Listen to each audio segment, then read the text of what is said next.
안녕하십니까, 윤과장입니다.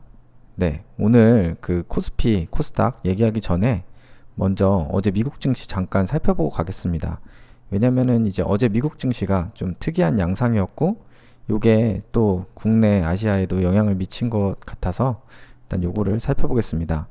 어제 미국 주식 하시는 분들은 보셨겠지만 이제 잠자기 전에 그리고 새벽까지도 계속해서 나스닥이 상승을 했습니다. 한 2% 가까이 상승을 했고, 그렇기 때문에 이제 안심을 하고, 저도 테슬라 같은 경우도 엄청 16%까지 테슬라가 상승을 하는 걸 보면서 잠이 들었는데, 요게 장 막판에 가서 30분 동안 하락을 해서 마이너스 2%로 마감을 했습니다. 여기에 이제 잘 정리된 기사가 있는데, 갑자기 무너진 나스닥, 닷컴 버블의 재림인가라는 이제 내용인데요. 보면은 이제 그동안 계속 오른 이유가 보면은 첫 번째 경기 회복, 그리고 백신 개발, 그리고 세 번째 부양책에 대한 기대, 그리고 이런 역사적 상승에서 소외될 수 있다는 두려움 때문에 사람들이 이제 막 사기를 시작했죠. 그래서 이런 테슬라를 이제 필두로 한 기술주들이 계속 상승을 했는데, 지금 테슬라도 보시는 바와 같이 바로 그냥 밑으로 흘러내렸습니다. 장막판에 보면. 이게 왜 그러냐면은 지금 현재 월가에서는 뉴 닷컴 버블에 대한 논쟁이 심화되고 있다고 합니다. 그러니까 뭐냐면은 지금 아무리 꿈과 희망으로 이제 기술주들이 많이 오르지만 매출의 10배가 넘는 회사 가치. 그러니까 보통 우리가 이제 그 이익을 내는 걸 기준으로 해서 그 배수를 매기는데, 그게 아니라 매출, 그 회사의 총 매출의 10배를 넘는 회사 가치를 보유하게 된 주식이 2000년 초 닷컴 버블 터지기 전 그때 30개였는데 지금 37개에 달한다고 합니다. 지금.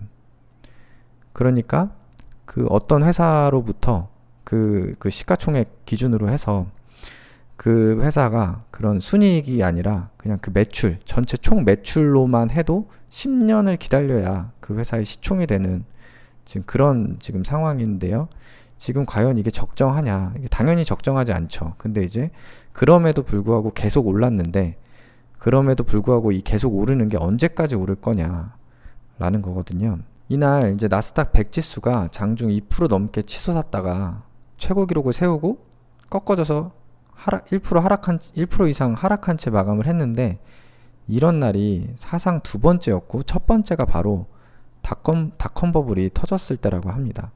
물론 이제 지금이랑 그 2000년이랑 똑같냐라고 하면은 당연히 똑같지는 않지만, 우리가 이런 이제 과거에서 좀 참고를 하고, 사실 누구나 그 부분은 다 인정을 할 겁니다. 그러니까 저도 사실은 지금 나스닥 주식을 갖고 있습니다. 갖고 있음에도 불구하고 저도 마음 한켠에 불안함이 있거든요. 뭐냐면 이게 사실은 실제 가치보다 그런 미래에 대한 성장성으로 올랐는데, 그 미래에 대한 성장성이라는 거는 모호한 개념이다 보니 그 심리가 한번 무너지면은 다시 또 조정이 어느 정도 올 수 있겠다 싶어서 저도 지금 가지고 있는 주식들을 좀 어제도 정리할까 말까 고민을 좀 했습니다.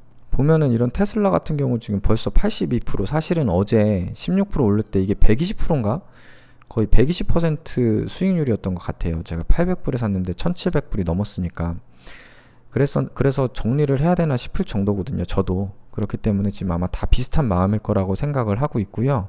그래서 이런 식으로 지금 나스닥을 필두로 해서 지금 우리 증시도 지금 수익 많이 보신 분들, 여긴 나스닥이지만 우리나라 증시는 뭐 여러 가지 뭐 바이오도 있고 언택트 관련돼서 여러 가지 뭐 전기차 많이 그동안 오른 것들 있잖아요.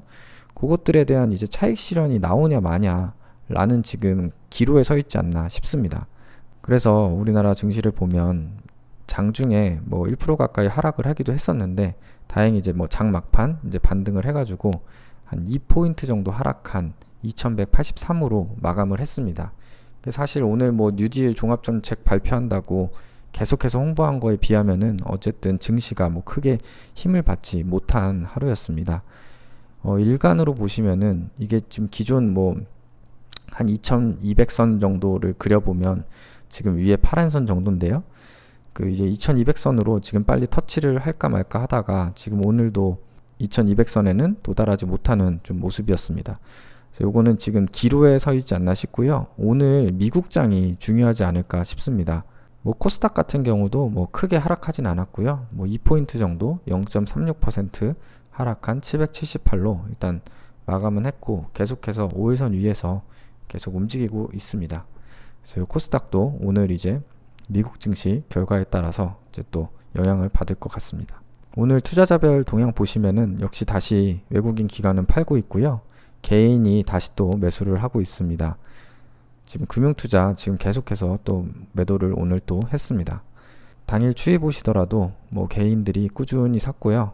그 마지막에 조금 기관 외인 수급 들어오면서 조금 반등하면서 마무리가 좀 됐습니다.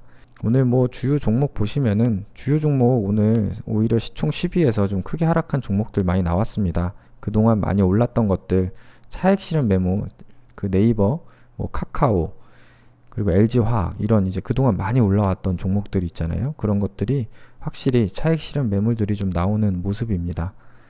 그래서 이제 요게 이제 앞으로 계속해서 좀 심리가 무너지느냐 안 무너지느냐에 따라서 달라질 것 같고, 오늘 이제 미국 증시에서 뭐 테슬라나 그런 여러 나스닥 종목들이 이제 차익 실현 매물로 하락하냐 마냐에 따라서 좀 영향을 많이 받을 것 같습니다. 지금 뭐 제 개인적으로는 다른 뭐 보유 종목들 보시면은 SK 같은 경우 정말 큰일입니다. 정말 계속 하라고 하고 있고, 요거는 거의 이제 없는 셈 치고 한 10년짜리 장기 적금 들었다, 정기 예금 들었다고 생각을 하고 진짜로 이거는 그냥 묻어놔야 될 것 같고요. 다음으로 송원산업은 그래도 좀 버텨주는 모습이라 좀 다행이라고 생각을 합니다. 오늘 그 전 SK 머티리얼즈는 일단은 매도를 했고요. 그냥 수익 실현을 했습니다. 좀 분위기가 안 좋아서. 그리고 HMM 올라줬고요. 그리고 SK텔레콤 좀 올라줘서 다행입니다. 그래서 결국 전반적으로 이 SK 바이오팜을 필두로 해가지고 이 그동안 많이 올랐던 이 공모주 결과는 뭐 필연적으로 요거는 이제 전에 말씀드린 대로 당연히 한 3, 4일 정도 강한 모습 보이다가 똑같이 제가 그때 말씀드린 그 뭐 삼성 바이오닉스와 같이 이렇게 좀 강한 모습이었다가 다시 기간 조정을 받는 그런 흐름으로 지금 가고 있습니다. 사실은 어느 정도 요 SK 바이오팜은 예견된 게 아니었나 싶습니다. 근데 덩달아 제가 보유한 SK 바이오팜 오를 때는 오르지도 못하더니 하락할 때는 같이 하락을 하고 있습니다. 지금 SK 바이오팜 따라서 하락을 하는데 이게 얼마나 무섭냐면 지금 SK 요 차트, 제가 요런 차트 진짜 오랜만에 보는데요. 지금 9거래일 연속 음봉입니다. 9거래일 연속 음봉. 엄청난 하락을 보여주고 있고요. 참 저도 힘들지만 요거는 그냥 없다고 생각을 하고 일단은 섣불리 물타지 않겠습니다. 그래서 요거는 20만원 선 깨질 때까지 일단 섣불리 좀 물타기는 조금 부담스러운 것 같고요. 한 마이너스 30%까지는 일단 그냥 지켜봐야 될 것 같습니다. 그럼 뭐 제 계좌 보면서 말씀드리면은 저 일단 오늘 아까 말씀드린 대로 SK 머티리얼즈 매도를 했기 때문에 한 12만원 정도 수익을 받습니다. 그래도 뭐 하루 보유 해가지고 요렇게 수익 냈으니까 나름 만족을 하고 있습니다. 하지만 지금 아래 보시는 바와 같이 SK에서 너무 큰 손실을 보고 있고요. 요거는 그냥 계속 버틸 생각이고요. 송원산업은 그래도 뭐 희망이 좀 보입니다. 2분기 실적 잘 나오면 그래도 가능성이 있지 않을까 싶고, 뭐 SK텔레콤이야 똔똔 수준이고, HMM은 계속 2분기 흑자 전환 기대하면서 갖고 있는데 뭐 조금씩 올라서 지금 플러스 4% 정도 되고 있습니다. 지금 보유 현황은 어제와 동일하게 위에 두 종목은 250 정도, 송원, SK가 비중이 좀 높습니다.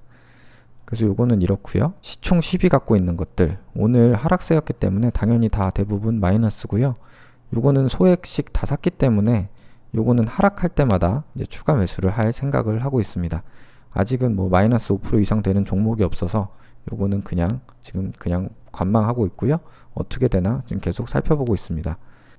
역시 하나 또 느낀 거는 그때 이제 한창 제가 이제 수익에서 소외된다고 생각했을 때에 강했던 종목 LG화학이라든가 뭐 네이버, 뭐 카카오, 삼성 바이오로직스 이런 종목들 쫓아서 대량 매수했으면 또 지금 힘든 시간 보내고 있겠구나. 물론 이제 장기적으로야 뭐 더 오를 수도 있지만 어쨌든 단기적으로는 이거 힘든 시간 보내고 있었겠구나 싶어가지고 역시 소액으로 분할 매수를 해야 되고, 너무 추격 매수를 대량으로 따라 하는 거는 좀 아니구나라는 걸 다시 한번 좀 느끼게 해준 좀 매수였습니다. 요거는 조금씩 계속 따라가도록 하겠습니다. 다음으로는 뭐 요것도 큰 오늘 뭐 최종적인 지수의 변화가 거의 없었기 때문에 요 그 지수 계좌는 크게 변화가 없습니다. 그리고 매매를 할 수도 없었고요. 제가 코덱스가 좀 하락을 많이 하면은 요걸 추가 매수하려고 했는데 하락을 하려다가 하다가 다시 반등하는 모습으로 마무리가 돼서 뭐 특별히 대응을 할 게 없었습니다. 그리고 인버스도 뭐 오늘 주가가 상승을 해서 인버스가 좀 더 하락을 해주면 추가 매수를 하려고 했는데 오늘 지수 변동이 없었기 때문에 요것도 특별히 대응을 한 게 없었습니다.